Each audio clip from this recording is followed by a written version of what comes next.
Okay, cool. Yeah, so we're live. Hey everyone, my name's Jim.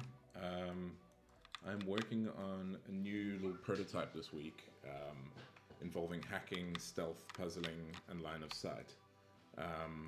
So, yeah, at the moment, it looks like this. So I'll just start it up. So the gist of it is very, very sort of Watch Dogs-y. The gist of it is you inhabit a device. So you're sitting on a building, looking through a camera like a creepy stalker. You inhabit a device, and you have to jump between other electrical devices in a little sort of level city area, and do various things and solve various jobs and tasks for people. So at the moment you can sort of like hover over various devices, electrical devices in the city. It tells you what they are. At the moment, you can jump into street lamps, although that's not really going to be a thing. But you can sort of inhabit and hack these things.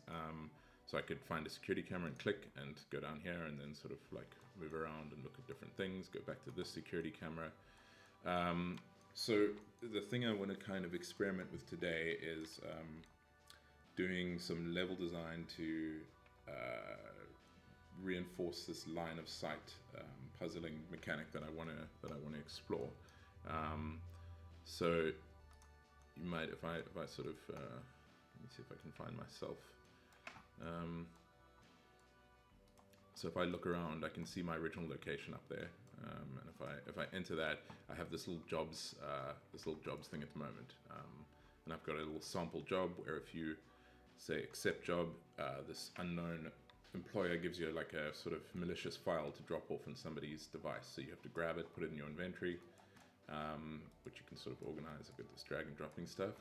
And then the recent kind of mechanic I've been working on is being able to just like drag these things off and drop them in other devices. So you have this file, you can't drop it in a Spotlight because the Spotlight doesn't have any storage, but you can drop it in somebody's phone and it copies that file across. So very Watch Dogs-y, I imagine, even though I've never played Watch Dogs. I actually have no idea how it works, but I think it's probably something like this. And then you can also go into this guy's phone and see him typing away. It's all just this one dude in a jumpsuit. So yeah, that's probably not going to change for a while. But then you can see the file you just copied into his phone. You can sort of move it around. This is a cat.jpg and that sort of thing. So the idea is then once you've done that, you would have completed that job, and then you have to like return to your previous location and do other things. So I've started looking at this line of sight thing where you might have to get into someone's computer on this top floor, but you can't get through any of the windows. You might have to sort of jump around and explore. So you sort of find this camera here. If you spot this camera here and explore, you kind of look, and then you see like a computer through the window. And you can jump into that, and there'll be its own sort of file storage here. So you might be tasked with like stealing an email from this computer or planting another file there or something like that. So I know kind of I haven't done a lot of level design. I'm not really sure like too much like what I'm doing, but I'd just like to explore this one mechanic of line of sight. So I'm just going to start blocking out pieces of this level. I've put a bit of work into this little apartment block thing here. I'm just keeping everything this default ProBuilder grid texture. I'm using ProBuilder for this. But you can also sort of turn lights off, as I said, and take control of spotlights and move them around. Reveal this creepy dude over here. So I'd like to do a bit more level layouts and try and figure out what I'm actually going to do with this level. I have an idea of a kind of job progression that you can get. So after you've completed this job, you'll have another job by the same person, which you have to extract something else from another device, and then there'll be a few more. So I'm going to I'm going to work with the whole line of sight puzzling thing today and see if I can find a way to make the player have to force their way around the level in interesting ways and find interesting secret nooks and crannies and things. Cool. Level 27 Geek says that game idea is awesome. Slayer says very unique, liking it so far. Thanks, guys. Yeah, it's pretty cool. Please do tell me how much like Watch Dogs it is, because I'm not really gonna have time to like play Watch Dogs or any game for the next while. So let me know. Yeah, let me know if it's close. maybe if there's some interesting mechanics in other hacking games you've played that that I could use here. But yeah, I'd like to explore something like this. Cool. So yeah, as I said, we're building this in ProBuilder. All the lighting's on at the moment in Unity, but we can switch it off to see what we've got.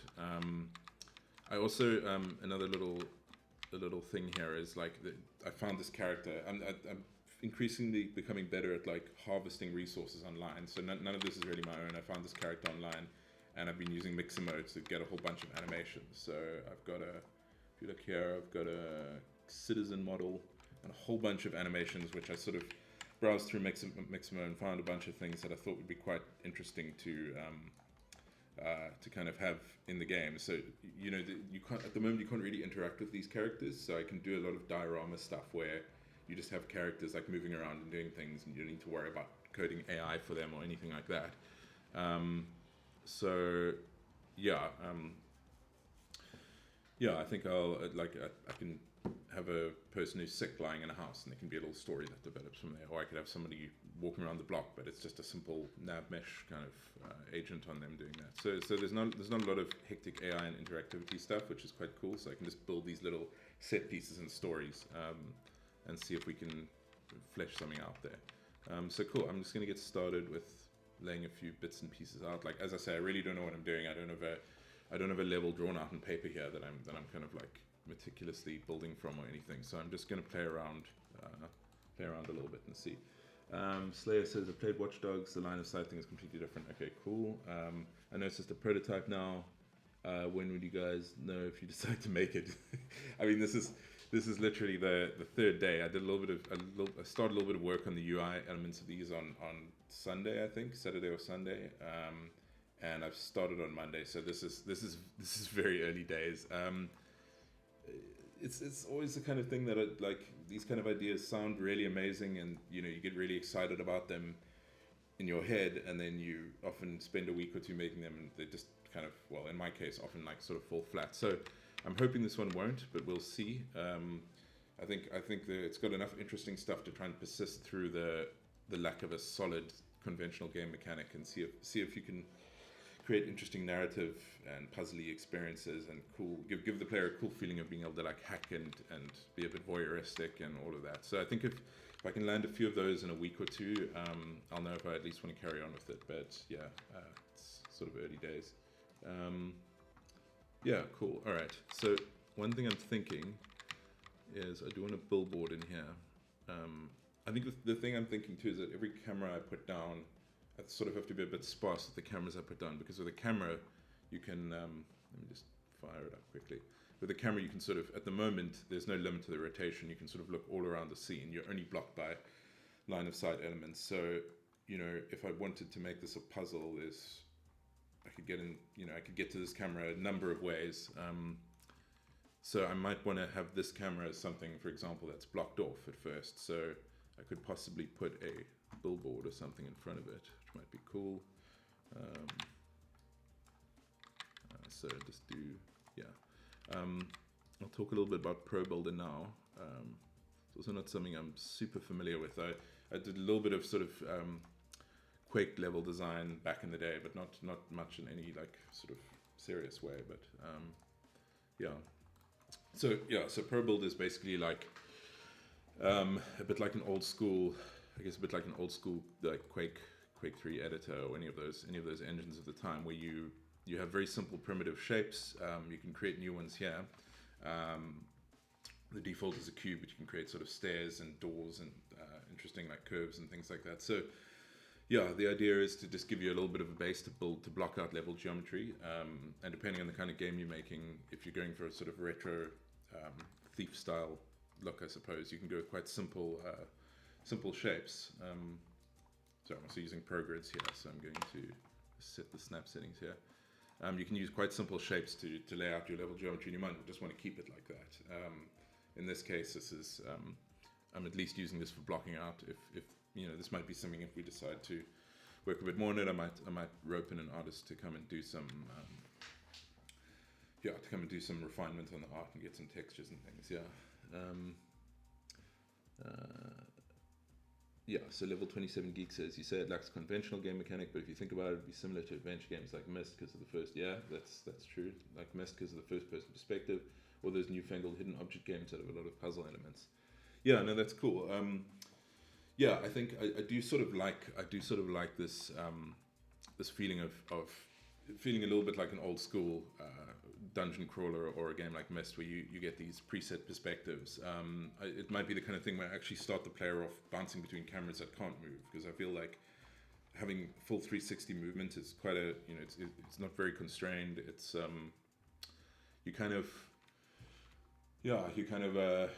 have a lot of options as to where to go, and I think it might be a more interesting initial puzzle if you're just hacking into these security cameras that are just static. There's also potential there for later on then having cameras that can move around, more advanced cameras, or cameras that can take pictures and send files around and that sort of thing. So yeah, I kind of like also just sort of shining lights on people. Maybe I can shine a light on this guy. Oh, there he is. You can get in. Oh, no. Anyway, yeah, so I don't know. I like the idea of manipulating environments. I think it's cool. I think it's, if you do it in the right way, you get a nice feeling of, having playing God a little bit and having control, like a lot like in something like Gunpoint, or yeah, I'm trying to think of other games like that. But yeah. Anyway, cool. So let me carry on with this. I am going to do a rudimentary billboard thing here.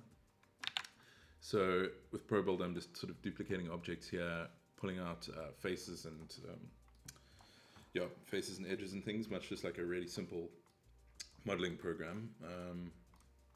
So I'm going to build a little base for this thing.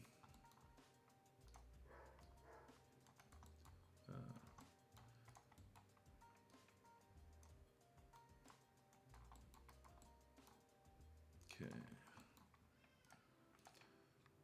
This is sort of supposed to be a futuristic neon city of some kind, probably quite Blade Runner inspired. We want to try and visually make it feel quite sort of alive, so it's not dystopian and miserable kind of thing. So I think lots of funky billboards and sort of Blade Runner noir inspired imagery, I think is quite cool. This is actually kind of terrible. You can't really see this as a billboard at all, but ideally there'd be an image there. Yeah, so let me actually just find a decent billboard image. Billboard, I don't know, billboard, Google search, let's see what we have. It's going to be the magazine. See if we can just find something to...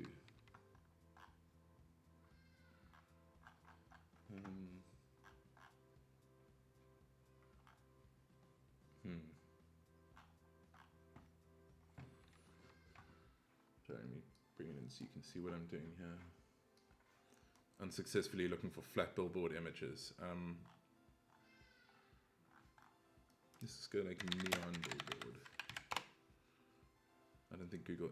Oh, actually, this is kind of perfect. Yahoo. Yeah, that looks cool.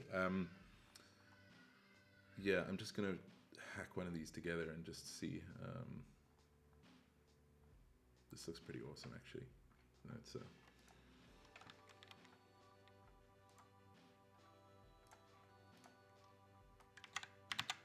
oops. Okay. This might need to probably actually just bring it straight into Unity. Neon billboard.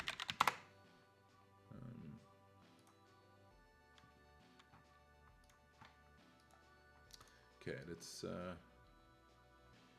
on to Unity there. Let's just bring this in here.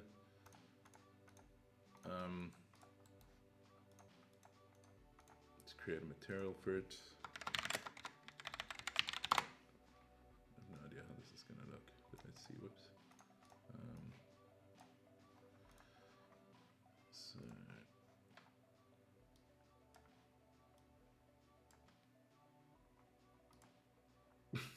okay, so we need to just adjust. In ProBuilder, you get, the default is sort of tiling, but you can, like a modeling program, take these things and kind of adjust the UVs. You can go UV editor, and let's see if I can actually figure out what the hell I'm doing here. So I think if I just sort of grab all of these, scale them down, get a very rudimentary neon billboard.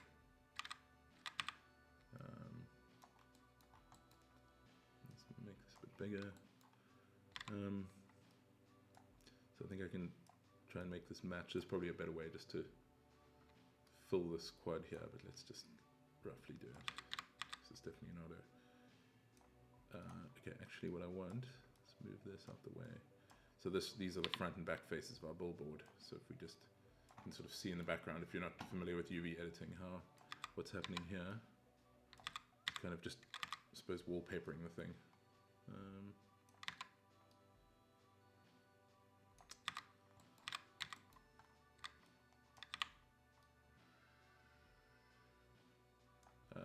Okay, I probably haven't got my correct faces here. In fact, take all this off.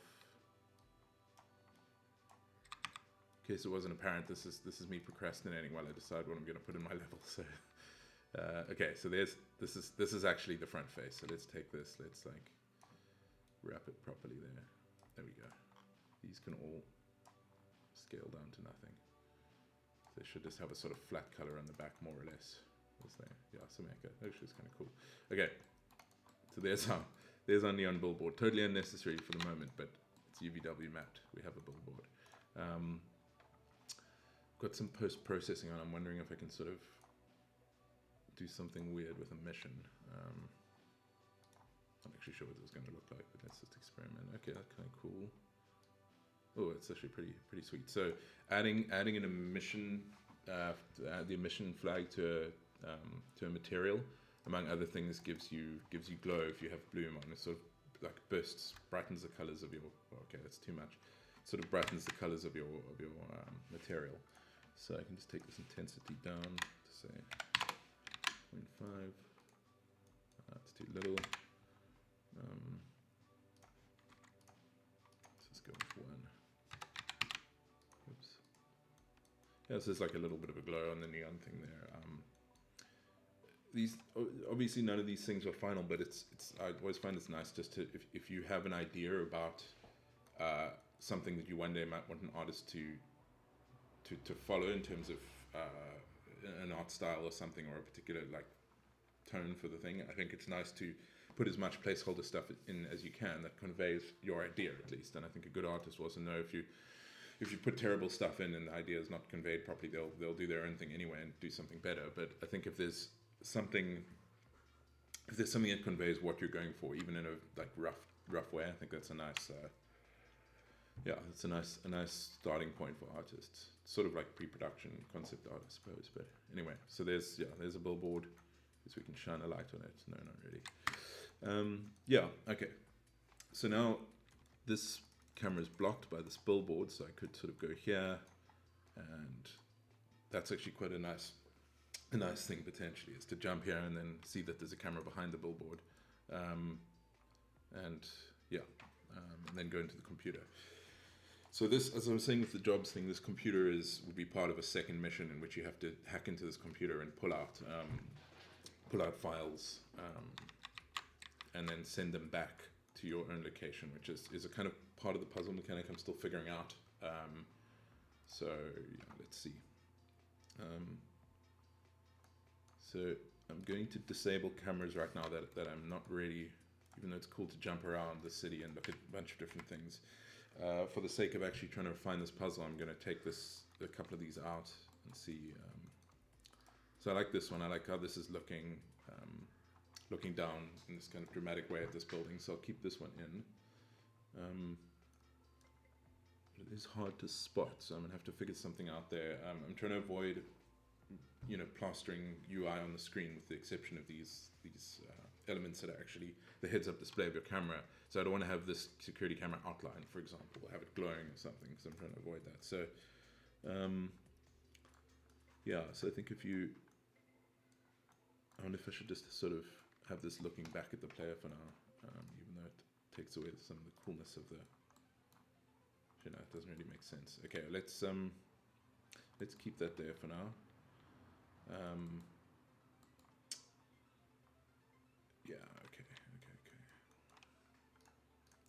Oops, I'll hide this camera too. I'm going to do something interesting with this guy a bit later, but that's for later. Paul Roy says hack the planet. Yep, that's it. That's cool. Okay, so there's a billboard there. You have to get around there. I'm just going to actually block out a little bit more of where I want these city bounds to be, because I want the player to have a sense that the city is like locked. You know, you have a finite space to plan and explore for this, because this would really be just like a teaching level for now. Let's do a new cube here.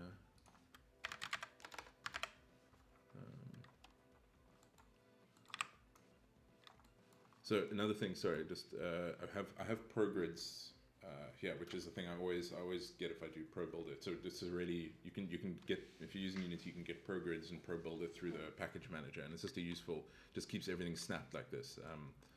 I'm seriously pedantic about things being, especially for this blocking phase, like slightly off scale, even though kind of the whole world ends up being locked to these blocky scales. I don't know.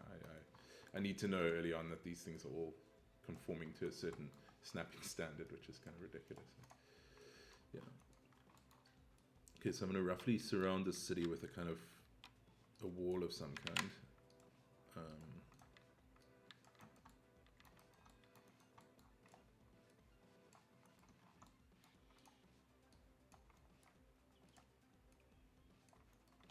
Probably have some sort of like rough backdrop-y thing here that kind of, I don't know.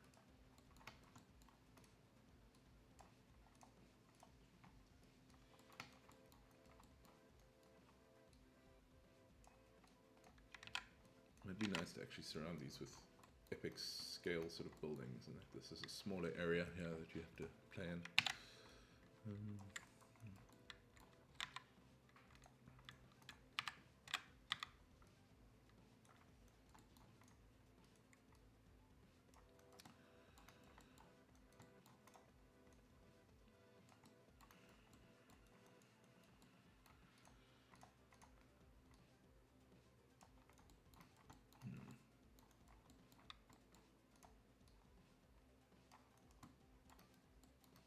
It's quite sort of claustrophobic, but yeah, I don't know if visually that's what I'd want, but I mean, to actually solve this problem, you'd have to make a whole city with loads of like individual little buildings, so I'm kind of okay just walling this thing off for now. Let's take a few more of these.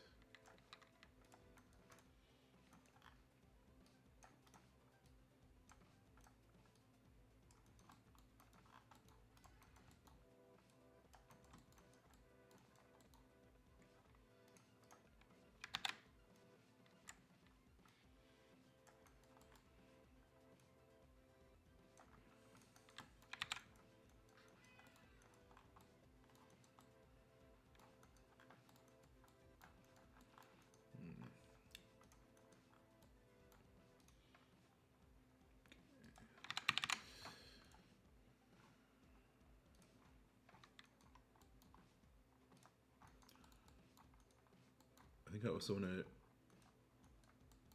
make it really feel that the player is locked into a particular location. So actually, I'm going to build a little towery thing on top of this that the player is sitting in. So a way to expand selection. Grow, I think. Let's have a quick look.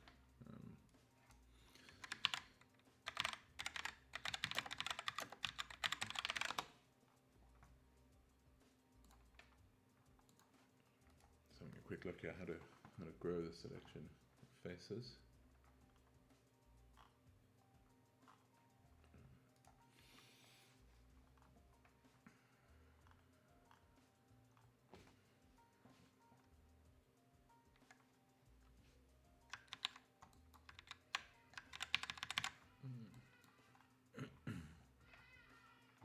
Alright, anyway, that doesn't matter. There's probably a way to do it.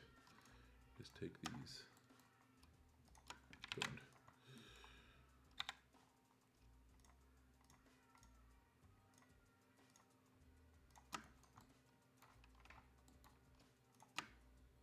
Let's bring these down a bit.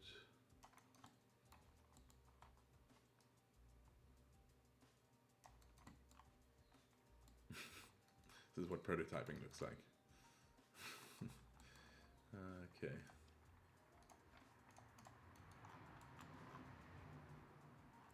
So I'm going to build a sort of, I guess like a little tower on top of this building with windows on every side, so you can kind of see that you're sitting in that, and yeah, and give the player the impression they can't really move around or anything at this stage, because that is something that is going to get confusing, I think, if you're locked to this one view and you're not actually the player, you're kind of looking through a camera. So I'm trying to, yeah.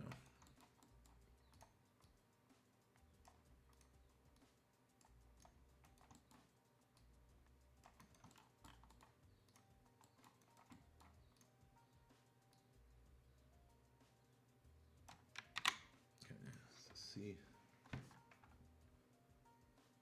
Cool. Yeah, level 27 Geek says it's crazy how adding extra walls makes it look like a real space. Feels nice and crowded. Yeah, I think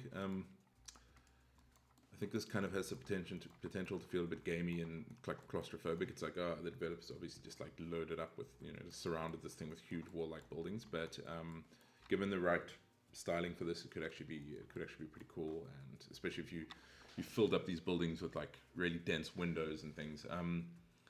Yeah, I mean, there's so much awesome kind of, I don't know, cyberpunk, neon punk, or whatever you want to call it, stuff to draw from. I mean, like Akira is also awesome with those like huge buildings, and like that kind of lighting that bleeds everywhere, and kind of, yeah, I don't know, it's really cool. I think there's a lot of rad visual stuff you can do here, so that's pretty cool.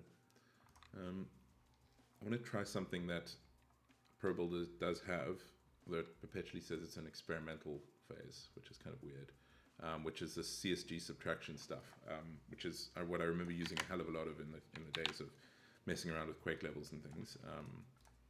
So I want to see, so the idea is you can take a piece of geometry and kind of intersect it with another one and slice a hole in the piece of geometry. So you could, so I want to make like a sort of little hollow in here.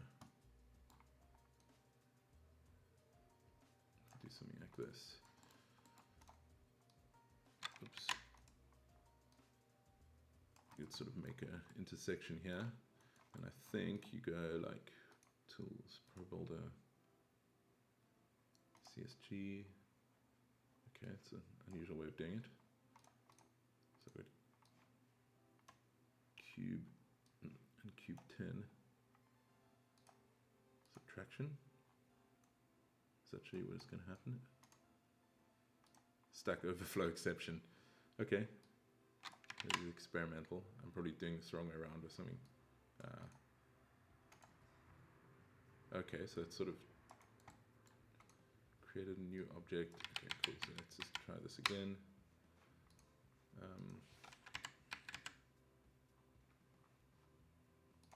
Intersection maybe.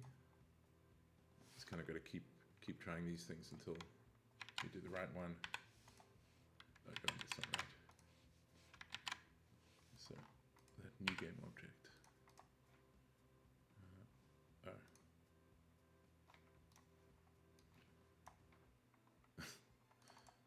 This is not probably be quicker for me just to sort of build this by hand, but let's see.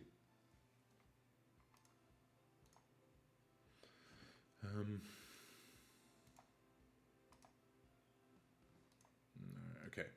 I'm not going to mess around with this, but yeah, that's the gist of it. Is you can put a piece of geometry through another one and subtract and remove the boolean, I suppose.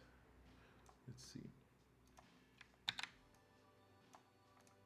I think if you use ProBuilder for a really big full project, you'd have to experiment a lot with getting the workflow right. There's a lot of stuff about UV mapping that goes wrong when you do it. So you can see here I've built this out of little pieces. So my mapping is off. There are a bunch of ways to solve it. I could shift the polygons down so that the mapping matches up and then move it back into place. Or I could actually enter the UVW mapper and just reset the UVs, and it should hopefully match to a kind of world UV tiling space or whatever. But yeah, there are always weird tiling things that happen, and bits that you kind of leave, even though they're like, you can see that they're wrong, but you kind of leave them as placeholder. I think these would be things that I definitely want to figure out the best practices for if I did a big full project with ProBuilder, because you don't want to build everything and then come back and like have to fix every single level you've built, because you've kind of messed up the workflow of it. So yeah, okay, I'm just moving this whole sort of player rig thing up there. Let's just finish our little tower thing.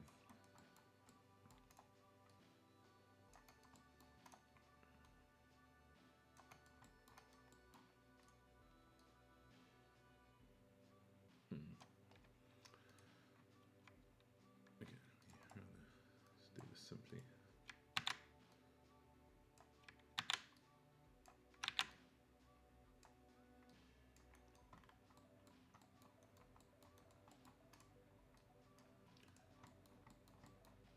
What's cool about ProBuilder too is you can just select like multiple faces of all sorts of different objects and move them at once. So I don't know why it's kind of selecting both of these for me. Select that. Yeah, the selection can be a little wonky sometimes, but you just have to check that you've got the right thing selected. Yeah, so I think make a sort of little cutout here. Bring this down. You can see how this sort of thing would be a little bit easier with using subtraction, because I'm really just kind of cutting out a hole from this thing, but the process of building each individual part is a little bit painful sometimes, but it's okay. It's still relatively quick compared to having to like go into a modeling program and build this, and then halfway through realize you want to add more detail to it, then get stuck into like a 5-hour long modeling process where you build the best possible little tower for your guy to sit in, which is not relevant at this stage. It's not an important thing to get right. You just do it really quickly and messily like this.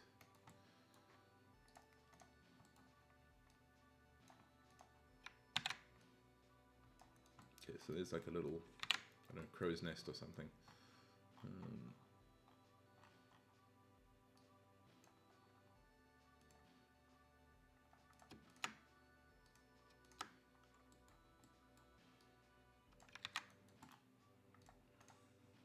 But what I do like doing is just adding a bit less blockiness to the stuff. So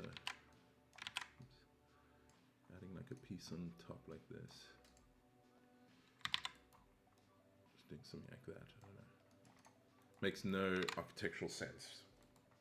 But I have been playing a lot of Thief, and I like these small little pointy towers. So there we go. Okay, just see what this looks like. And it's kind of cool actually with these huge buildings. Whoa.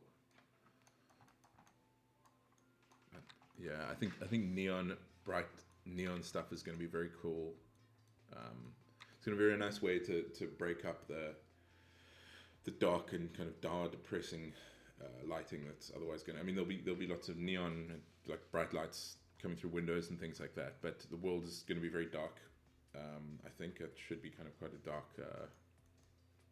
stealthy environment. So I think lots of neon punctuating this dark space is cool. Also because it doesn't fill the whole scene with lights. It has these like little pockets of light. Mainly because as I say, I've been playing Thief and I'm obsessed. And old like early 2000s, 90s, or early 2000s style lighting is actually quite fun and spooky, and I don't know, it's quite cool. Yeah, so there I'm up in my tower. There's a billboard.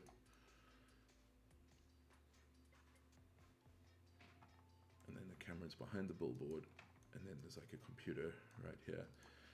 So I mean, ultimately, that's a pretty, right off the bat, that's a, why can I, oh there we go. That's a pretty hard puzzle for anyone as like a second or third puzzle in this level to explain to somebody. That's pretty difficult. Like I don't think many people are going to spot that that's a camera pointing down. And it's a bit easier to spot it once it's got this blue light shining at you. But if you just start the level again, it's kind of pointing down and it's hard to spot. So I might need to do more to kind of convey what the player needs to do and that sort of thing. For now, I'm just kind of building the level as if all that stuff is, I'm sort of building the puzzle as if that's been tutorialized already about like, oh, maybe maybe the hint that maybe there's something behind the billboard or something, or maybe it's not really a hint. That's just the answer. But yeah, there might be some clue that, or some sort of chain of events that tells you, it gives you an idea of where you're supposed to go. Yeah, so I'll see. So level 27 geek, retro punk aesthetic. Yeah, I like retro. That name retro punk is cool too. Original cyberpunk with neon and chrome, not the contemporary cyberpunk with biomods. Yeah, I'm not. Sorry, that's level 27 geek. I'm not so keen on the whole biomods thing. It's like there's been a lot of it. Deus Ex is rad. Cyberpunk 2077. It's cool. It looks good, but I'm trying to make this whole world. I'd like to make this whole world and this environment feel a little bit more human in a way. And it just feels like you sometimes in Deus Ex or whatever get these like little notes that people leave lying around, going like, oh, here's this very personal email about something I found. But most of the time you get these emails that tell you a code or a thing you have to solve or whatever, and I think they give you a solution or a strong hint at an answer. And it just feels like these worlds are, as much as Deus Ex is not really a fair target for talking about immersion, because at the time it was very, very cool and very immersive. It's they don't feel really very alive. Feels like every bit of information is just left for you. It feels like all the talk is just about mods and the particular themes and motifs of the environment and the world itself. So I would like this to be visually retropunk or cyberpunky, but very much like human stories, much like an information game kind of thing. So yeah. The Slayer says, I'm curious why you use ProBuilder, not a dedicated 3D modeling app. Is just for prototyping. Yeah, pretty much just for prototyping. I used to do a little bit of 3D Studio Max, and I still do. I think if you get very quick at doing 3D modeling and it's your preferred thing, then even doing simple shapes like this in a 3D modeling app might be better than ProBuilder. I think I like any piece of any Unity plugin that integrates quite directly with Unity, and seeing a final thing. There's the age-old problem of bringing a model in from modeling programming, having like orientation, pivots, offset, and all sorts of things like that. So I think it's just to each their own. I mean, you could quite easily fire up a whole city level in your modeling program like this, and just have each cube and shape and everything is something you adjust, and then you just save and re-import it and bring it back into the Unity scene. It's fine. But I think I like ProBuilder's integration into Unity, and like I was saying earlier, the fact that I'm sort of limited as to how much I can do with it. I could keep refining a shape until it gets really cool, but I mean, as you can see here, the level of time I'll spend on something is making an interesting shape like this, or like building pieces for windows or whatever. I'm not tempted to build anything more sort of intense and more detailed than this, because I'm not a 3D artist, and it would just end up looking shit and wasting my time. So I think having the limitation of ProBuilder of forced simple shapes is cool. But then of course it does give you the option to as I said with this thing, to like not everything has to be blocky. You can do arches, I guess, and I mean, I haven't actually done one before. Yeah, you can sort of do an arch and set its sides and things like that, and so it does give you the option to do more shapes, but everything's kind of like pretty much functional. So it's all functional shaping and stuff like that. It should be called Boolean subtract. Oh yes, yeah. Sorry, there might be. I know it's about 10 minutes ago. Level 27 geek. It should be called Boolean subtract. Yeah, I think it says something about Boolean up here. ProBuilder experimental Boolean CSG. Yeah, I think. I can't remember why it used to be called CSG. It's something subtraction. I don't know. But yeah, Boolean uses a true, false, and or kind of logic, I suppose. I don't know. I learned the Boolean terminology for slicing through shapes before I learned like the concept of Boolean programming. So it's all very weird to me. Level 27 geek also says it would be cool if you could just combine the forms and let the engine deal with UVs. Yeah, it's called ProBuilder. Combine the forms and let the engine deal with UVs. Yeah, I would kind of like it if there was just a single button in ProBuilder just to reset every UV and just retile everything as if it's just the grid text just projected onto the front of this building. I know there's a way you can do that in individual pieces. Maybe there is a way to do that. I'm not too sure, but I mean, it'd be rad just to go just tile in world space of every ProBuilder object. But I think after a while you kind of obviously you don't want consistent UV tiling. If there was a button for that and I did that, it would grab this billboard thing that we did and sort of break it and do weird things. So anyway, I'm sure that like I was saying about workflows, I'm sure there are better workflows to use this. But the nice thing too is in prototyping, I'm not too concerned about things like this.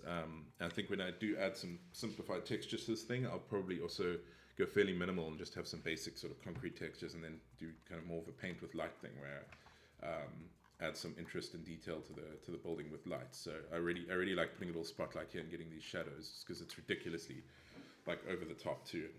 Also Deus Ex had that initial scene where you come in. I think you come into like there's like a marble floored building and there's like a hand holding a globe and it's like stupidly dramatic and over the top, which is I think quite a nice little thing to splice into this. So also the Slayer saying it's very quick to prototype with it because it's limited. I did. ProBuild is great. ProBuild is really cool. Nick Cuthbert says that's what Counter-Strike used, didn't it? Yeah, I think back in the day it would have. I guess original Source engine, original Half-Life 1 engine would have had a similar brush. They used to call it brush modeling. I think I don't know why a cube was called a brush. I'm not super old school graphics to know why. But there's a relevant reason why a cube like this in ProBuilder is called a brush. And I think brush modeling was the norm back in the Half-Life days. So I think Half-Life, Quake, all of them probably used brush modeling and stuff like that. Bull for drawing first in code. Yeah. Okay. Cool. All right. So yeah, like I'm not super sure what aside from doing these things, which are nice things to test, like blocking out these shapes and things. I'm not a level designer. I haven't done a huge amount of level design. So I kind of feel like right now I'm just kind of exploring, just seeing if anything pops out as I go in terms of what I can do with like puzzles and interesting line of sight things, and so let's add a bit of. I often find with one little bit of maybe level design, possibly some correct level design theory I could impart is like I feel like breaking up shapes a little bit in this line of sight is good. So like instead of having a flat same level height block all around your level as buildings, this might all still look quite gamey, but you can kind of break it up a little bit and like add this. This is a bit sort of Empire State Building-y kind of thing, but you can like maybe add a third one of these on top and just break up the shapes a little bit to kind of make it feel a little less artificial, I guess. Let's see. Whoops. I broke something there.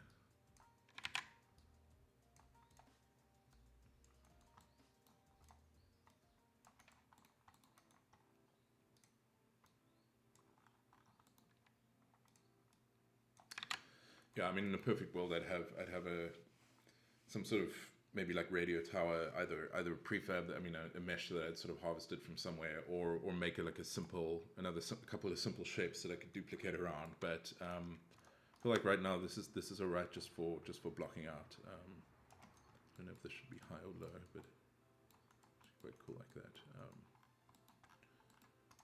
I'm going to be really ridiculous. We can add like let's try something totally over dramatic and silly. Just do like a massive sphere.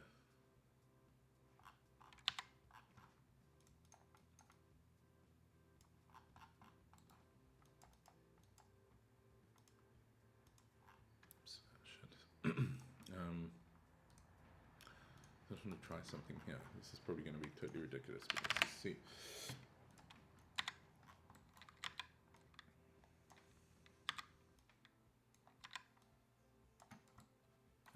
I don't know why there's a spherical building. It's like the Epcot Center or something. There it is. Let's just see if that maybe breaks things up a bit. I don't know. So yeah, it's all kind of quite dark. I've deliberately left the lighting dark here. I may change that a bit, or have a bit of external lighting further out to light up the buildings. I'd like this level of darkness here, but I'd like the player to be able to see this, but I think having some windows and glowing lights and things in the background would also help just highlight the shapes. These also all need to be marked as static in Unity to have light generated for them. And I'm using real-time lighting at the moment. I think just real-time. Yeah. So let me just do that quickly.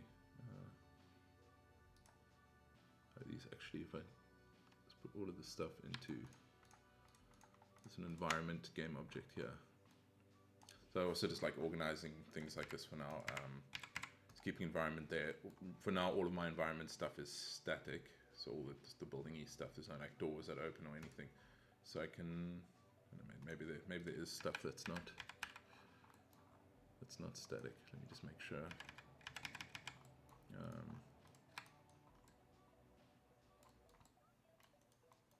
I think it's good. Let me just make the whole environment static. Nothing can go wrong with this.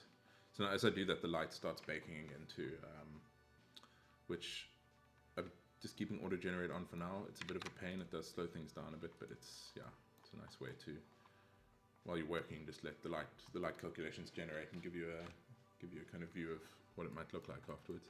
These things might receive a little more bounce light or something. Probably not.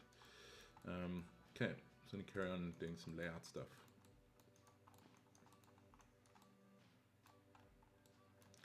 So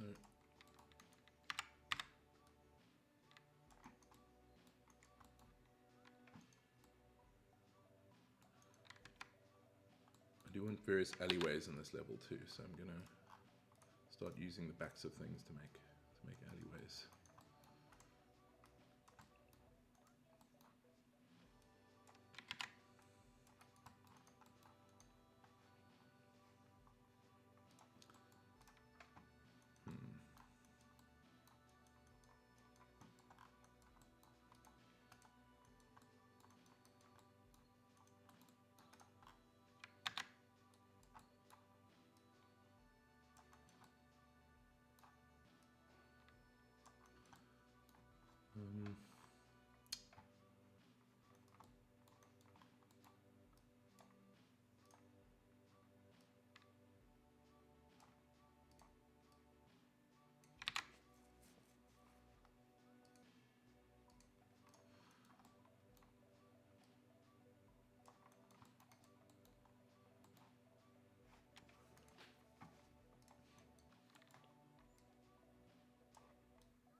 Sort of archway thing here, I think.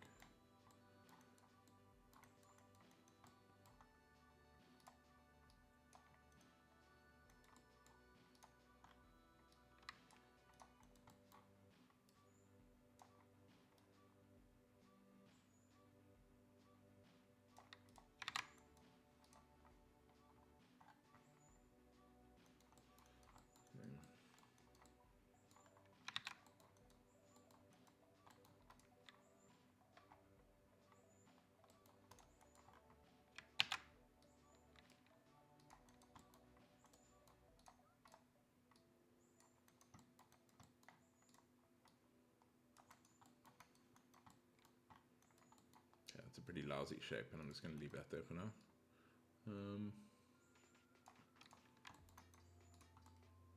Just close this off. So I do have another idea of something I'd like to add, so I'll try that now. The Slayer asks, do you see this minigame having this level with different missions, quests, jobs, or having multiple levels?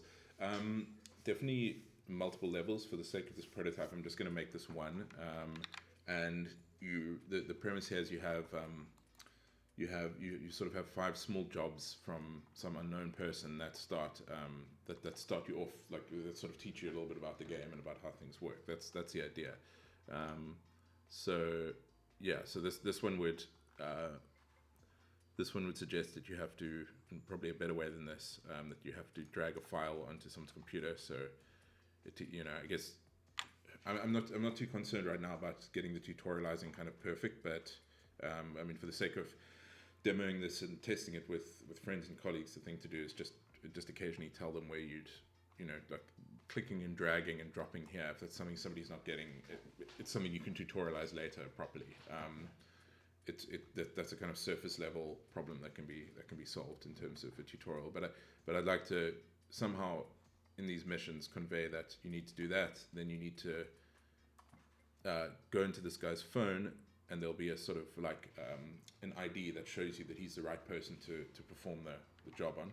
And then you go back and you like drag this and drop it into his phone, and all with like slightly juicier UI that shows you, oh cool, the file is copied into his phone, and then you go in there and then you can see it, kind of thing. So I mean, that whole interaction isn't super satisfying right now, but I think if it's juiced up a little bit and it's part of part of the mechanics that you start to learn, and then it's a cool way to have this level progress, just show you some of the basic things. The other thing I think I'd really like to do with this kind of game is just give players a tip of the iceberg in terms of the stuff, and just show them what they can do rather than showing them every single feature or mechanic, and then letting them discover things on their own in terms of in terms of doing things around a few basic mechanics like moving files, jumping between cameras, shining lights on things, and maybe doing some other kind of hacking sort of mechanic on a device. And so I think there's if that makes any sense, I'm not really sure, but so basically eventually different missions, but this definitely just this one for now for a prototype. It should feel less of a single task in a mission, I think, and more like I actually really like this idea that for this one you just have these 5 jobs that come in order, that basically would eventually have a little bit of a story, but teach you a bit about the game. But I really like it that you enter a location and have a main job that you do. You're there for a sort of reason. Maybe there's a really high-paying job that you're doing, or maybe if the story warrants it later on, you get more invested in doing something that's not a paid job, but doing something for, I don't know, for some reason, some story reason. But I like the idea that in amongst doing whatever you're there to do, you get other little jobs and pop-ups, and you can choose to take them, or choose who you want to. You might have 2 competing factions who want a job. You might have the police want something, and a rival gang or something wants a particular file or something, or wants some information, and you can choose who to drop it off with, and all of that. So I really like the idea that things kind of ping into your inbox and bother you while you're trying to do a main job, and so hopefully making it feel a little bit less like you have this one thing to do, and more just like I don't know, people get to know what you do and start requesting jobs in the middle of things, and bringing a bit more of a chaotic story and different story threads into each mission, kind of thing.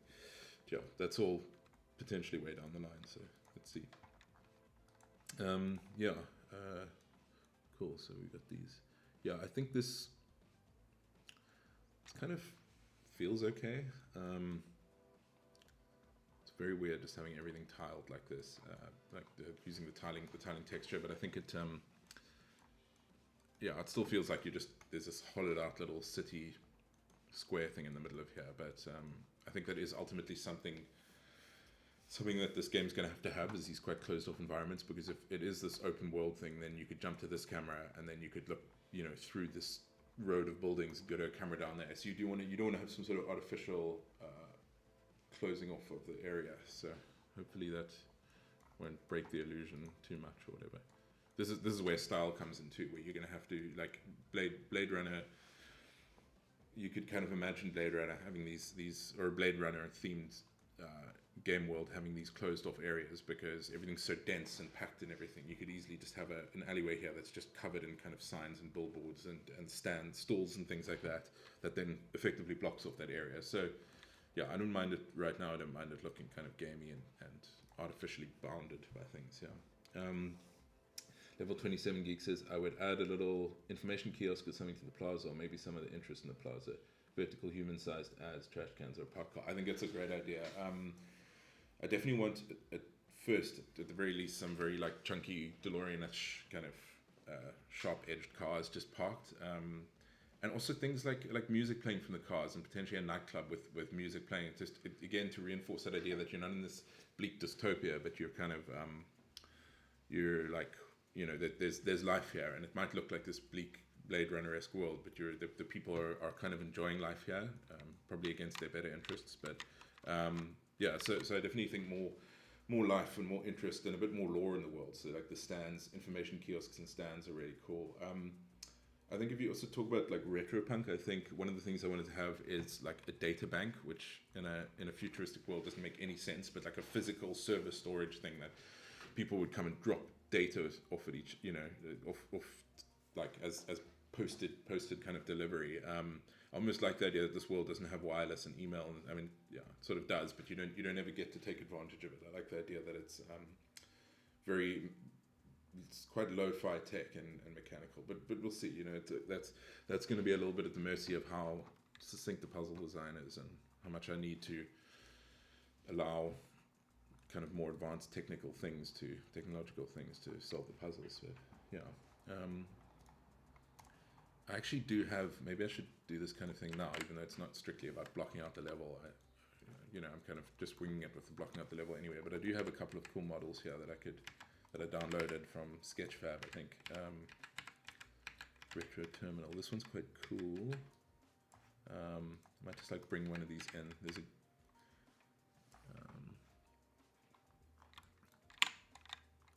I'd set up something like this as a prefab properly later, but for now I just kind of want to bring it in and see what it looks like and that sort of thing. That's way too big. Yeah, it's also always nice to have a couple of like characters in the scene just to test scale against. That looks right, but it feels wrong. No, probably like that. Just looking down at the screen. Yeah, so you can do things like this. Let's see. Oh, these models have so many materials on them. Yeah, this is another thing about bringing models into Unity, which is a real pain in the ass. Is that none of us here have like figured out really how to solve this, but you always have these imported materials, and they never import properly, and because they're part of the FBX, you can't actually edit the properties of them, so you have to like duplicate them and reassign them to the correct places, and it's just a kind of nightmare. So yeah, so I might, for the sake of not boring everyone, kind of abandon this kiosk over here somewhere. Let's just pop it there. I will do a very simple material on it. So I've got a computer material somewhere here, a green glowing screen, which we can use.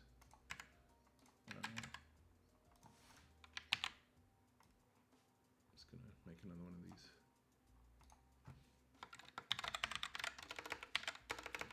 Actually call it green glowing screen.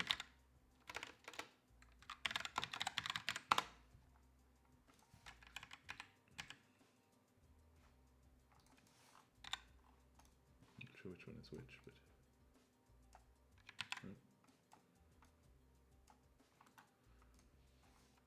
just give everything else some sort of dark color for now.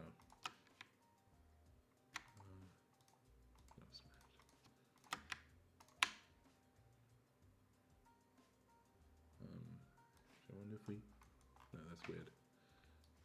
Let's go with,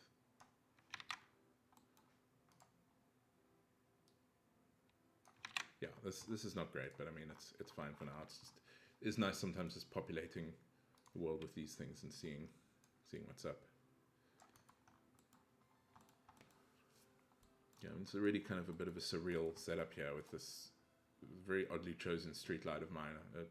I think this was kind of the best thing I could find in terms of something that looked interesting, but this is already kind of weird. It feels like this spooky sort of ATM thing under a street light. So yeah, I don't know. It's, as I was saying about putting bits of art in there to inspire artists, you can also do this and put things in here that just really confuse people. It's like this doesn't really make any sense, this combination of styles, but whatever, it's fine for now. If it's not gonna convey something stylistically, it at least gives me something that I can use as another device to hack into in the case of this game. So I could set this up as a little computer kind of thing. Let me actually do that now just to give a little break from the level design. So I could set this up as, let's actually just call this call this data bank because it's a suitably stupid name for something that shouldn't exist in this world, but I like it. Just going to reset it.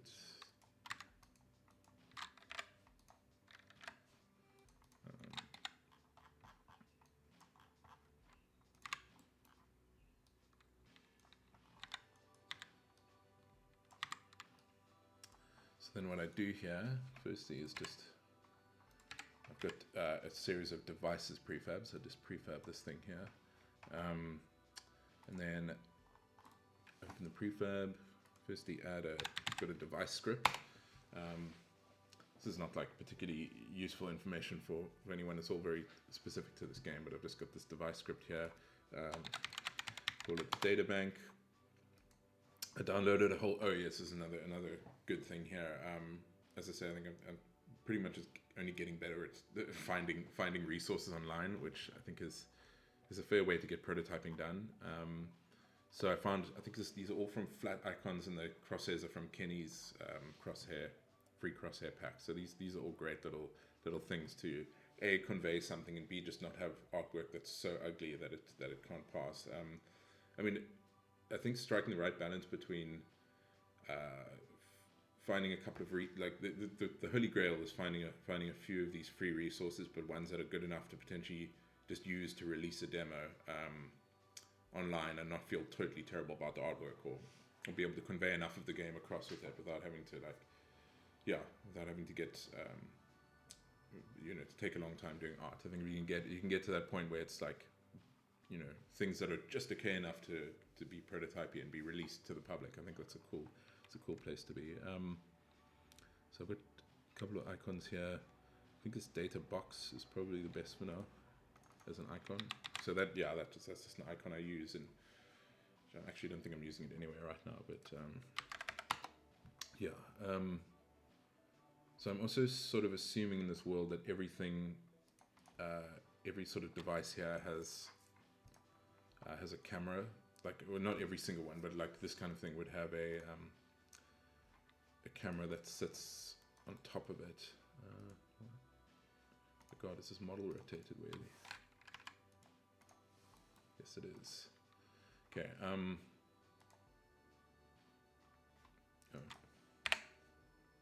No, sorry, it's not. It's all good.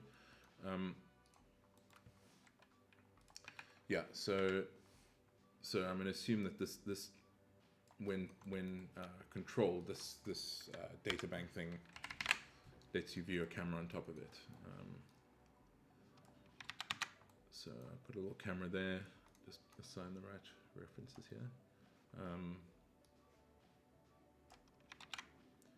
Then what I can also do is I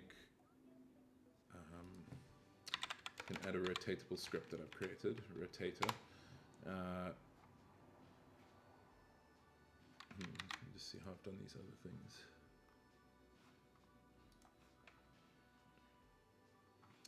Okay. Yeah, so this is just a little script that allows me to rotate the camera that's attached to this object.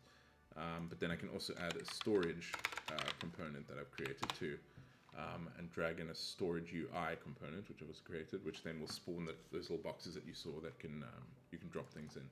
So if we say like give it 12 slots, then in theory, if I play, oh, no, that's not gonna work. I need to add a collider to this so that I can point at it and jump into it. So if I just add a box collider, just like sort of roughly, actually, sorry, this new prefab system in Unity always throws me off a little bit. I'll just apply, then I have to sort of go in and edit. Okay, let's just get this box collider placed properly. That's good enough for now. So now hopefully that's a working device that I can do now. So if I move over it, it says data bank. If I click it, I'm kind of at the camera, and I can, whoa, the camera's broken. I can rotate around in an incorrect way, and it's got its storage there, which is kind of cool. So what I'd like to be able to do is that anything with storage you can beam things down to. So if I go back to my original location, Oh, it's because I'm rotating the whole data bank. So if I do that, it's lying sideways. That's pretty cool.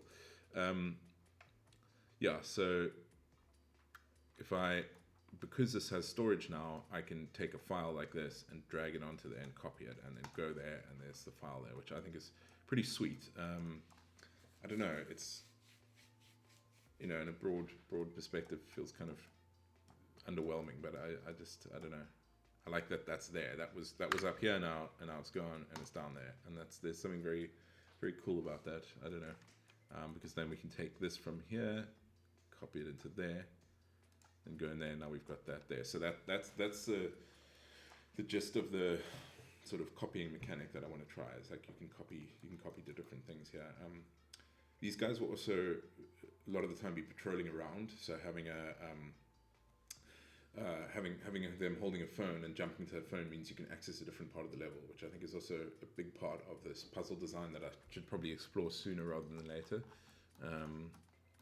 because yeah, it's just it's an important one, I think. Patrolling guys. Let me just get this.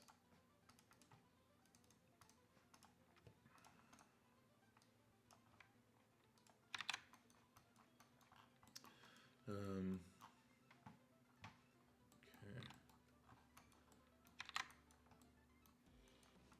Cool. This data bank. I like that. I think it's kind of cool. Let me just fix that rotation thing in the data bank. Why is this?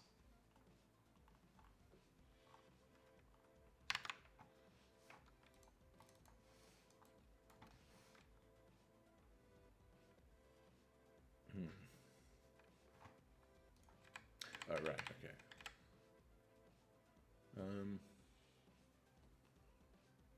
It's actually something I haven't really figured out yet.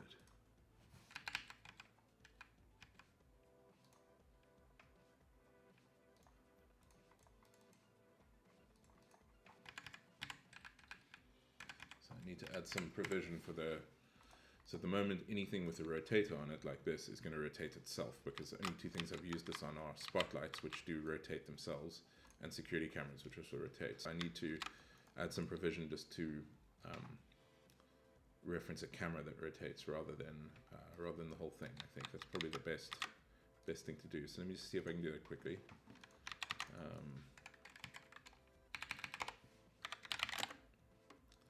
Public transform to rotate.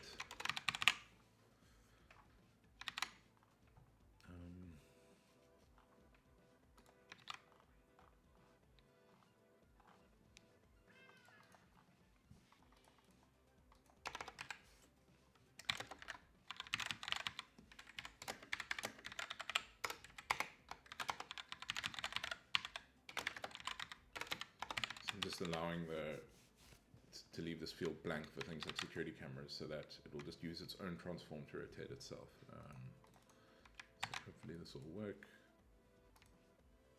I haven't looked at this in a while, I'm not too sure.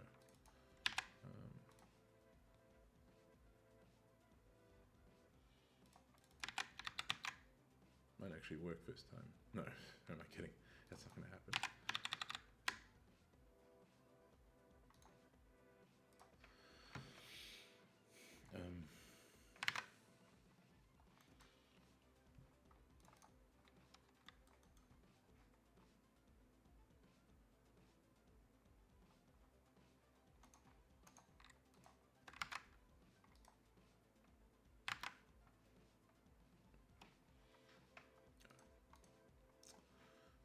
Okay.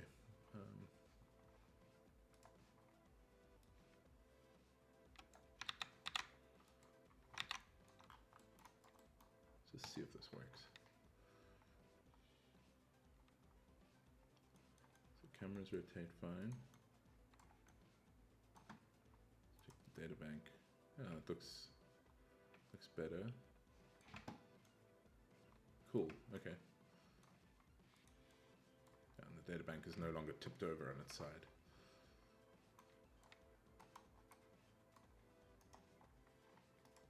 Yeah, so for some reason I decided you can be inside a street lamp as well, which just at the moment points at the floor, which is kind of pointless. So I'm also going to allow you to do things like switch street lamps on and off from a distance, which I think is probably just a more elegant way of dealing with that. There is no concept of a camera sitting on top of a street light or anything, and I don't think that's something it needs to. I think if there are cameras on every single object that you can get to, then I think the level just becomes incredibly easy, because it's just find the next object to jump to, and then you can go anywhere from any object. So I think the thing is just to have limited cameras and be able to switch these things off. And you can jump to a spotlight, which I think is cool, because it gives you both a camera and lets you shine on stuff. So there might be hidden information that you need to shine lights on to kind of reveal it and that sort of thing. So yeah, this creepy dude here. Okay, it's not a good pose for him, actually. Anyway.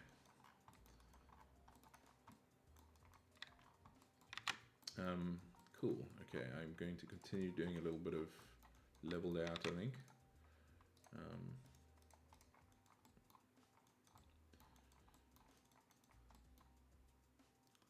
Okay, so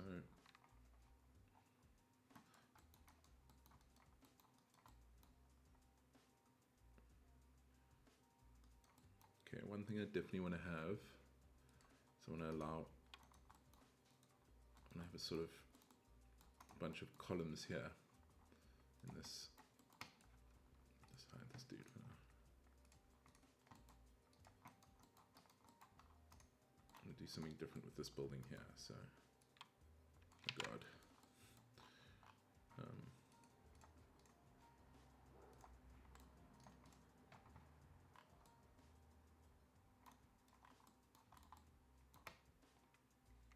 I'm lost. Oh.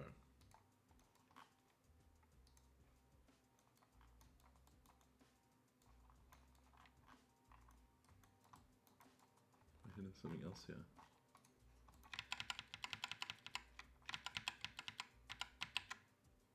Oh god, okay, I don't know what happened there. Let me try that again.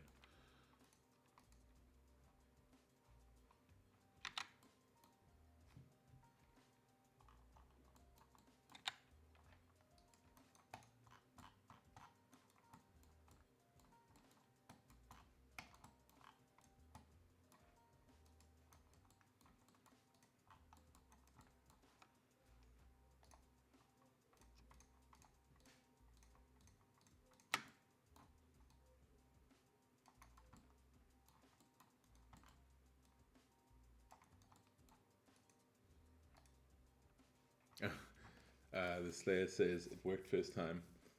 Did it? I don't know. I got lost in the chain of weirdness that just happened there, but yeah, this level's getting a bit messy now. I'm gonna have to do some organizing at some point. Okay, so what I'd like is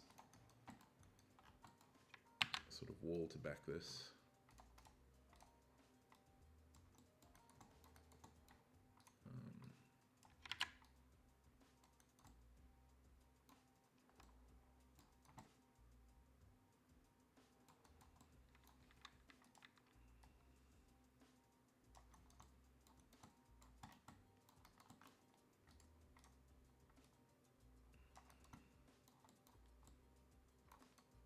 Just close that off for there.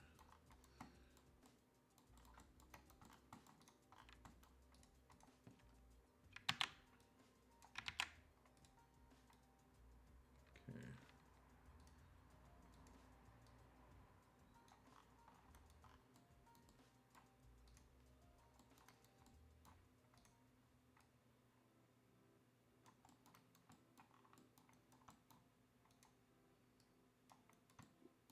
Okay.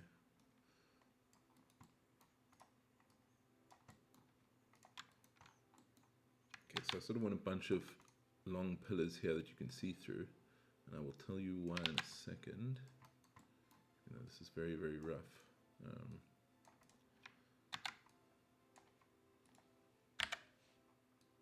Yeah, Pro Builder pivots also all over the place, because you place an object, and then, well, I place an object and then grab the various faces and pull them, so that's all pulled off the pivot, which is kind of part of one of those workflow things I was talking about that one needs to solve. You can center the pivot, but then other weird stuff happens with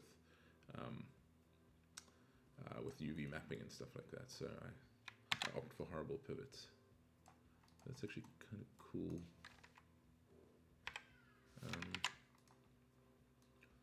Sort of, I want to make a little corner here.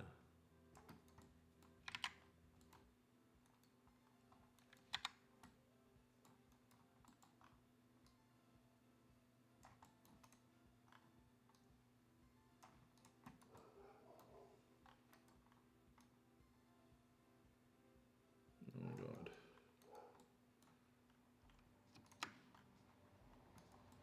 Yeah, okay, I suppose I could just center this pivot here. Probably the better thing to do.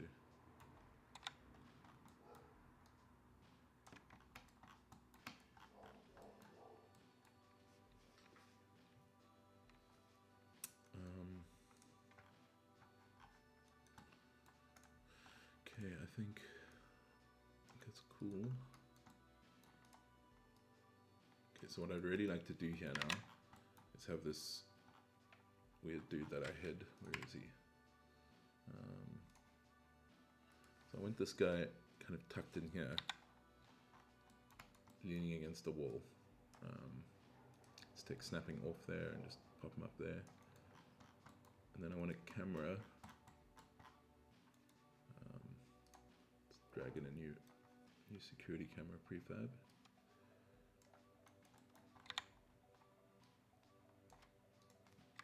A camera that's looking at him.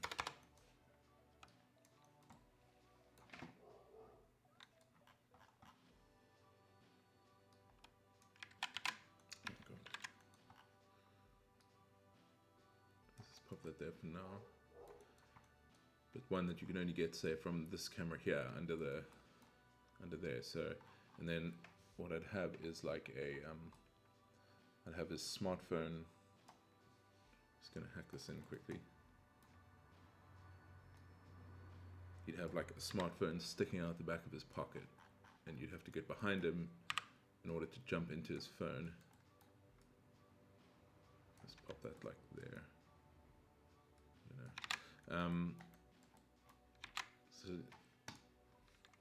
So these are the kind of things I'd like the player just to kind of discover. Where something like this billboard puzzle, it needs to be something that somehow they figure out quite quickly or encouraged to figure out in a certain way.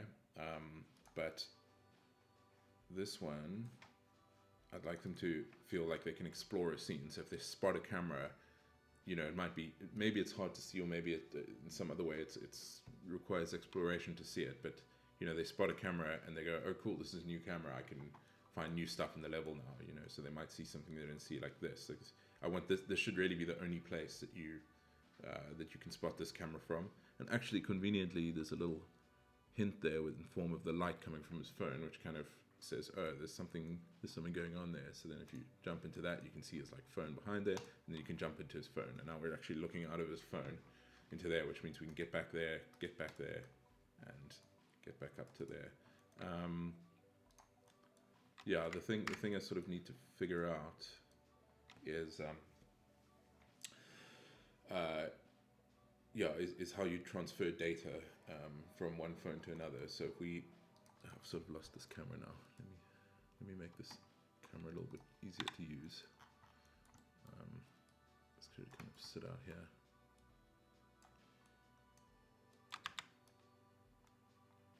That's a bit better.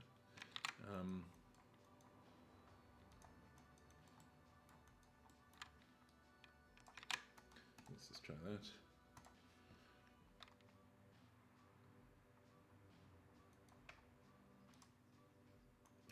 Probably should look more like there. Yeah, I think I like this idea of that camera, that phone, find something out in there, but then you need some way to get it out. So yeah, not sure if maybe these security cameras you should just be able to beam things back into them. So if I find a file that's sort of got some sensitive information, I can drag it out into a camera and then go into the camera and drag it from the camera to this camera and from this camera up into my location. But feel like it kind of kills the entirety of the puzzle element. So we'll have to see. We'll have to figure out something there. Yeah.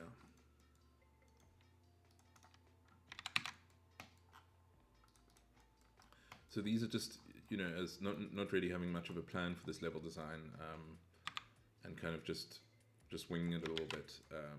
These are just vague ideas that I've sort of had about, like this puzzle where you have to get behind this guy and get into his phone kind of thing.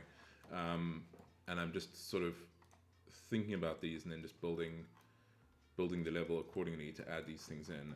I have no idea, theoretically speaking, if that's a good way to build levels or not, but yeah, I think it's working for now. It's prototypey sort of experimentation, and that's what this is all about. So yeah, that's what I'm doing. I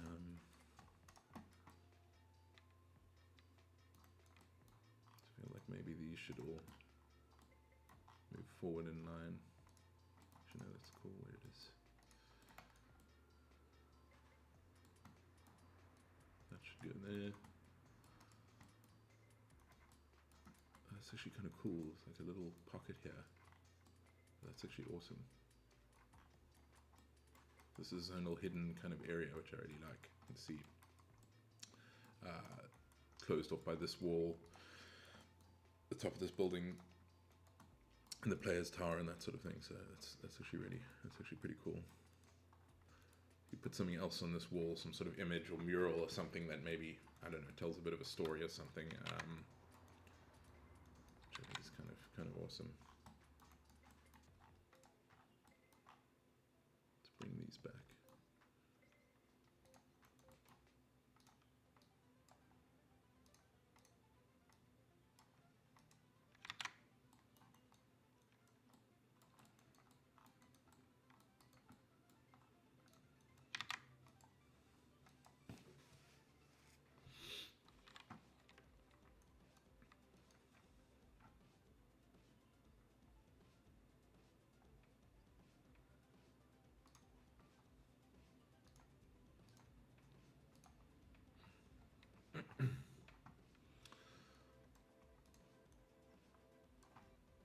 Databank.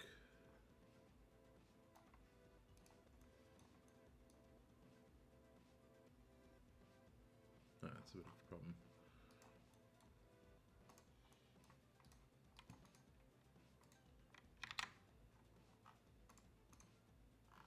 That is.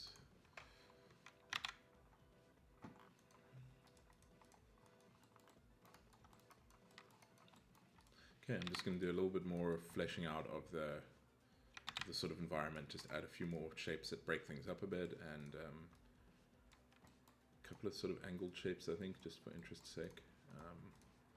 So take this and like sort of give it a bit of an angle, I think. Angled entrance to a building.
This is probably me beginning to veer into the territory of refining things a bit too much, but it's kind of also just fun, to be honest, just doing stuff like this.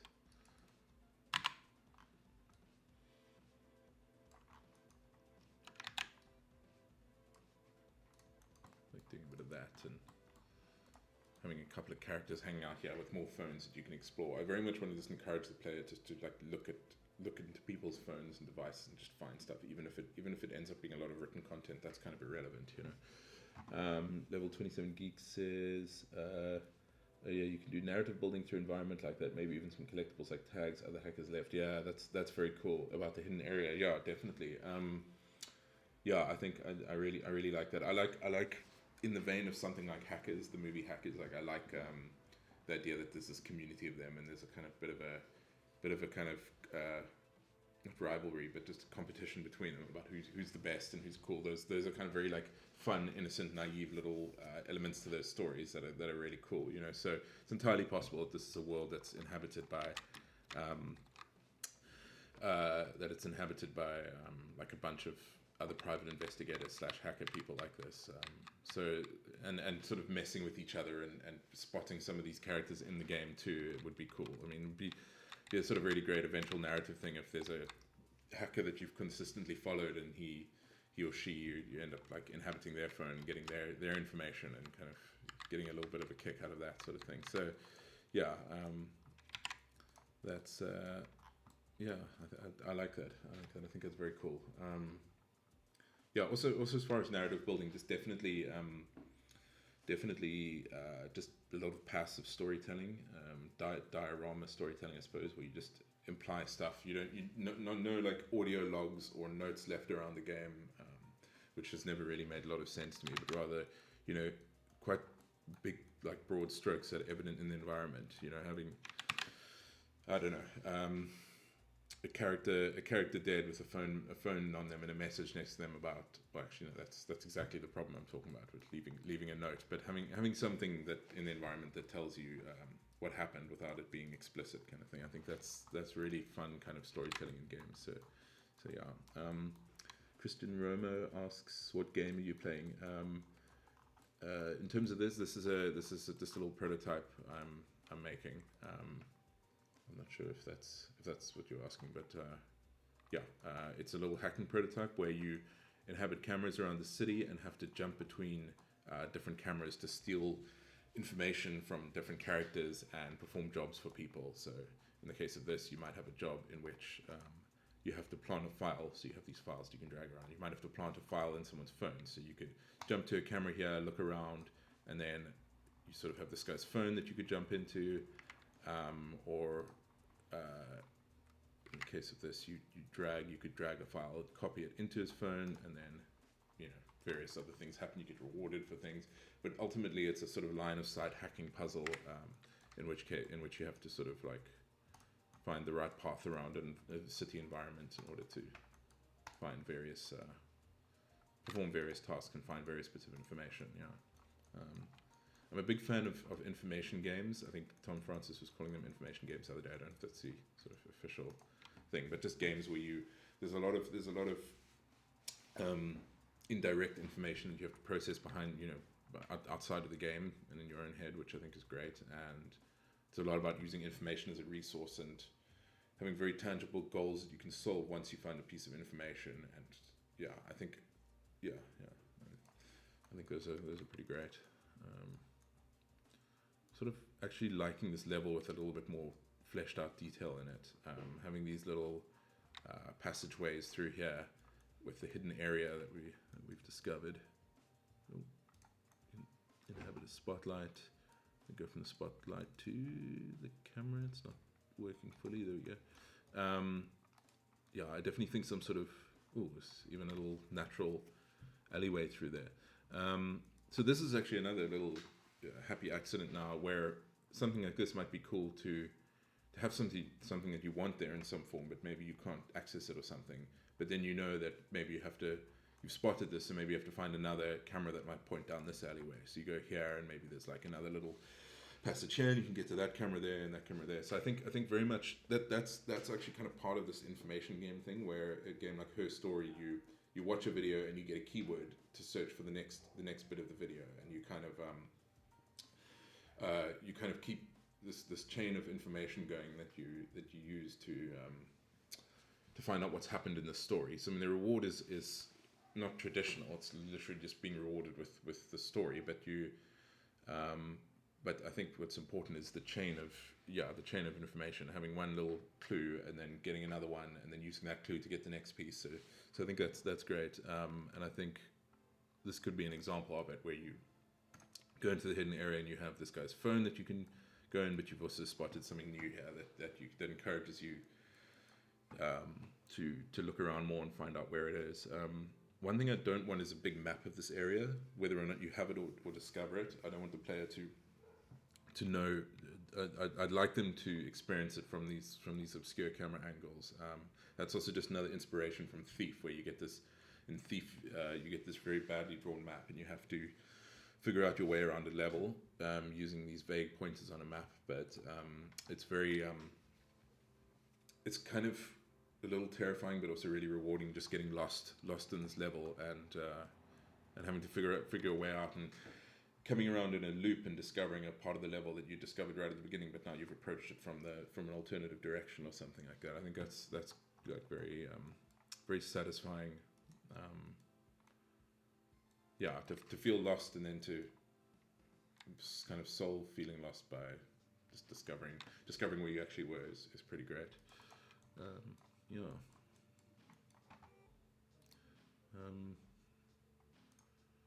I want to just search for neon sign. I wonder if this is.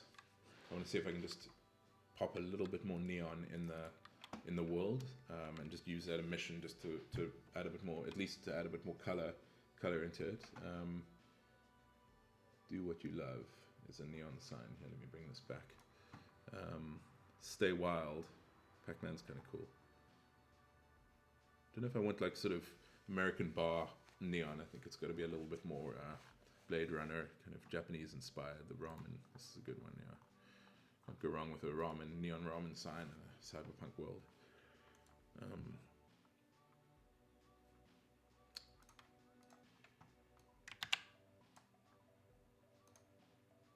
Let's call this ramen sign.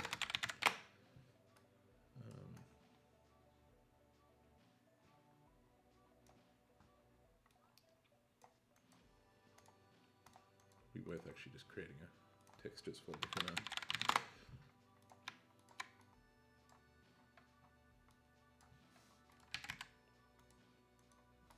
Just use the same material and just duplicate it. Just call this like ramen sign. Ramen sign.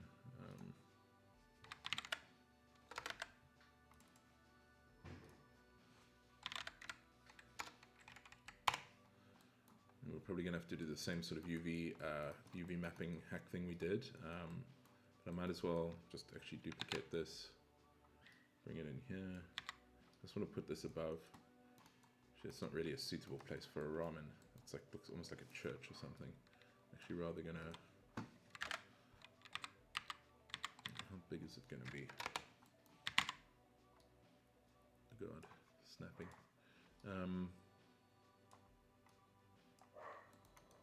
Let's actually, sorry, scaling is probably a bad idea here. Rather just, even though it's a bit more laborious, in this case I'd rather just properly slide this thing down. Pro Builder.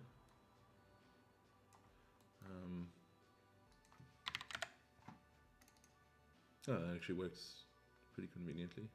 So I haven't really needed to do any other UV mappings. I think it's got the UV mapping of the previous thing on there, so it's kind of just fine. Where would a ramen sign go? Where would a ramen place go? We need a bit more.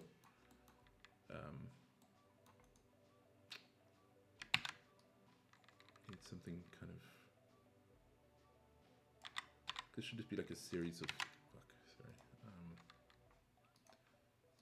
Just be a series of small shops here, or storefront rather, some sort of like series of little restaurants and shops and things with glowing windows and things over here. I think that would probably work.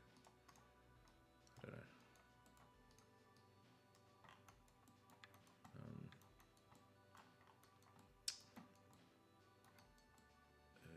don't know. It's not really.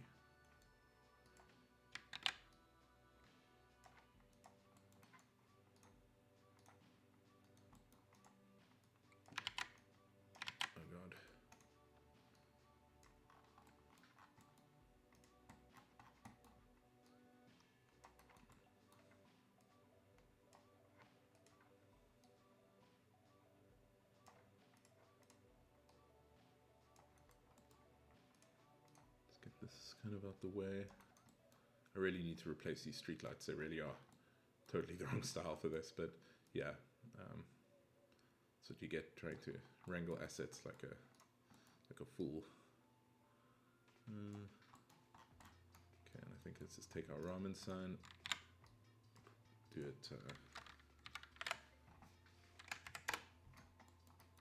pop it down here.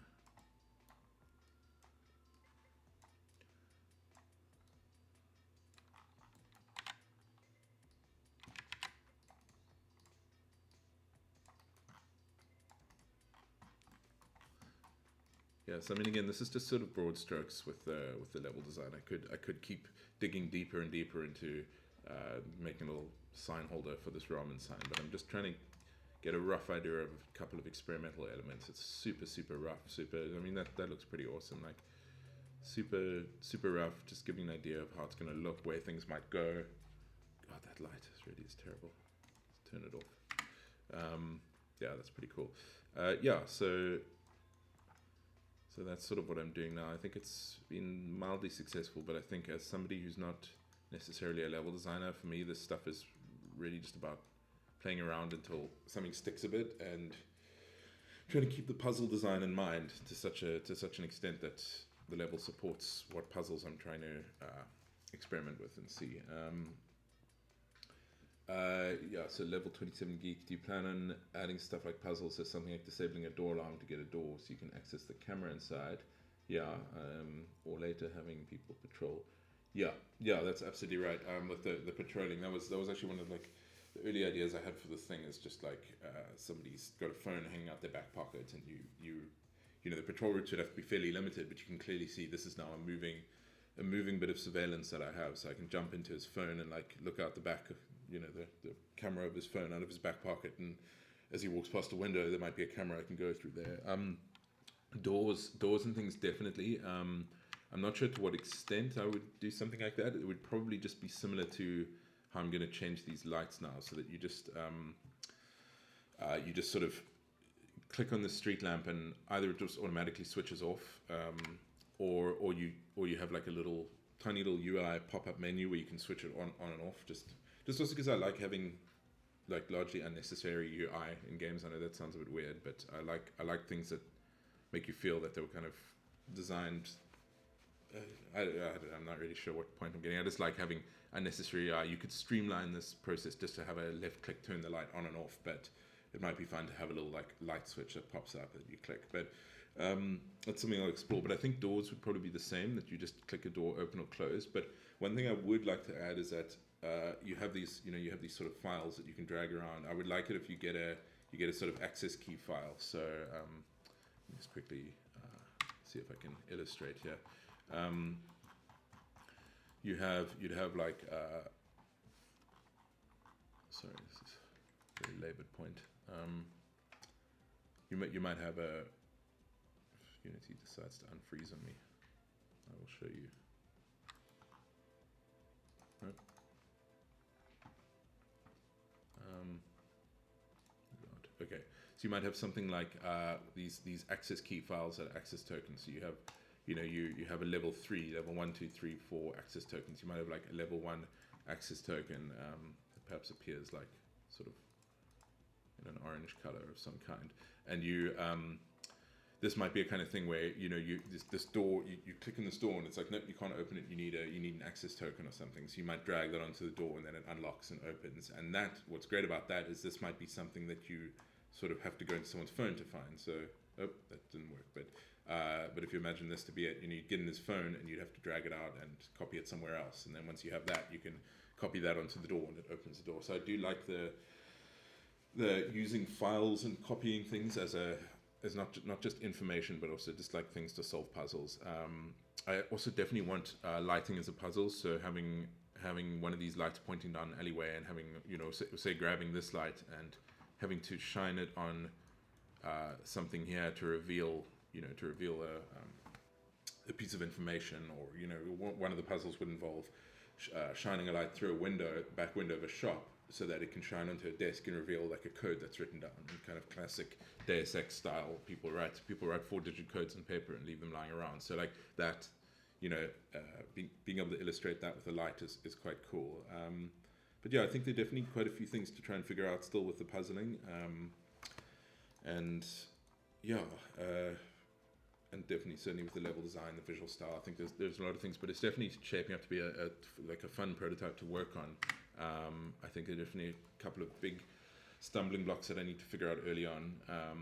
But I think this is a good start. I think I'm probably going to leave it there for now. It has been almost 2 hours, so I'm probably gonna sign off there.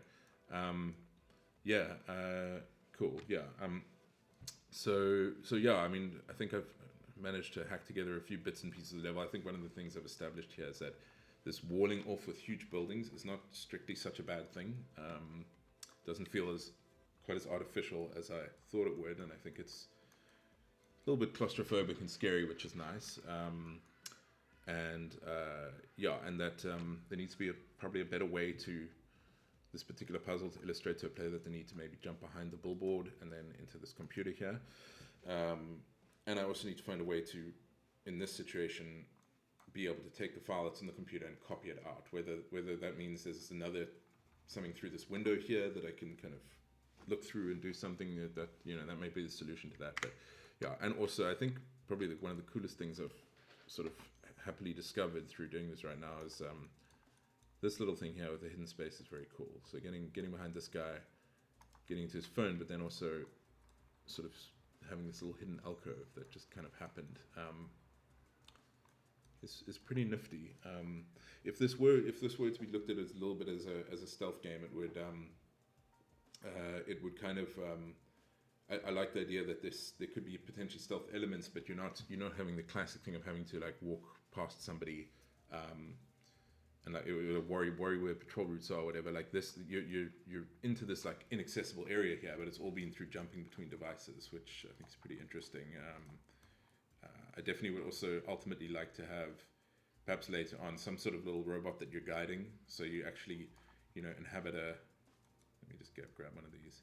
You'd actually like inhabit one of these spotlights and sort of, if it were shining here, you'd have to inhabit it and move it aside and then jump back into like a camera somewhere else, say, and now see that you've revealed a passage of darkness, which is that classic thief game thing where you have these tracts of darkness that are very, very like clearly delineated as being darkness and light, and then you could deploy a little stealth button, have it sneak through. And so yeah, I think there's a lot of potential for cool hackery stuff. The line of sight's definitely something interesting. Yeah, so cool. Yeah, thank you, Level 27 Geek. I would buy this game. That's awesome. if it gets further, then we'll obviously we'll keep you guys updated and post about the stuff. But it's obviously just super early days for now. Yeah, but thanks for watching, those of you who did, and thanks for your inspiration, your comments and suggestions and things. Cool. Thank you guys. Okay, I'm gonna sign off now then. I'll just wait for my cue to say bye whenever that is. Okay, cool. Cheers everyone. Thanks guys. Bye.